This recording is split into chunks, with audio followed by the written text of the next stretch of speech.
Hi guys, நான் இப்போ வந்து ஒடிசா வந்திருக்கேன் ஹஸ்பண்ட் இருக்கிற இடத்துக்கு சம்மர் வெக்கேஷனுக்காக.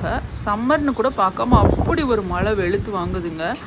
புயல் காற்று என்ன, மழை என்ன, அப்படி ஒரு ஜோன் மழை பாருங்கள். தூரமாக இருக்க தென்னை மரம் எந்த அளவுக்கு சாயுது பாருங்கள். அந்த அளவுக்கு காற்று, பயங்கரமான காற்று அடிச்சது.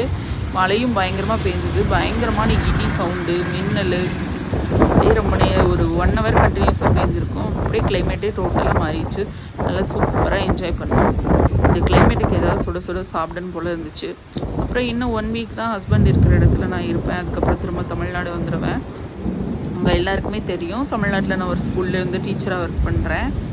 இப்போ வந்து சம்மர் வெக்கேஷன் என் டீச்சர்ஸ்க்கு ஒன்லி 15 days தான், ப்ரைவேட் ஸ்கூல்னால. அந்த 15 days ஹஸ்பண்ட் இருக்கிற இடத்துக்கு வந்துட்டு பிள்ளைங்களையும் அவர் கூட இருக்க வச்சுட்டு வந்துடலான்னு வந்தோம். வந்துட்டு அவருக்கும் வீட்டு சாப்பாடு ரொம்ப நாளாக சாப்பிடாமல் இருந்தார். அதனால வாய்க்கு ருசியாக வீட்டு சாப்பாடு சமைச்சு கொடுத்துட்டு ஒரு 15 days வந்து ஃபேமிலி டைம் ஸ்பெண்ட் பண்ணிட்டு போகலான்னு வந்தது தான். உங்களோட ஷேர் பண்ணணும்னு நினச்சா ஷேர் பண்ண முடியல. இன்றைக்கி தான் பண்ணுறேன், ரொம்ப நாள் கழிச்சு. பிள்ளைங்க அப்படியே ஜாலியாக வந்து மழை பெஞ்சிட்டு இருந்தது. ஜன்னலில் நான் வேடிக்கை பார்த்துட்டு இருந்தேன். அவங்க பிகில் மூவி பார்த்துட்டு இருந்தாங்க.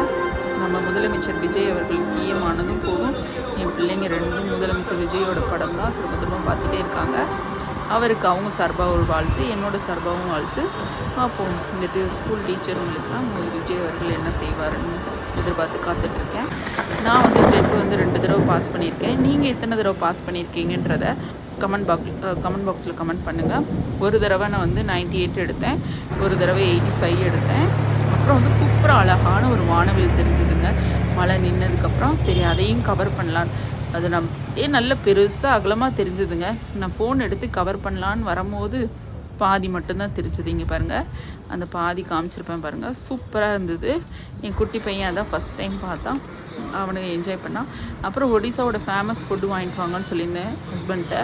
இது சென்னை போடான்னு சொல்லுவாங்க. இது எல்லாமே பன்னீர் வச்சு செய்கிற டிஷ். அப்புறம் ஆனியன்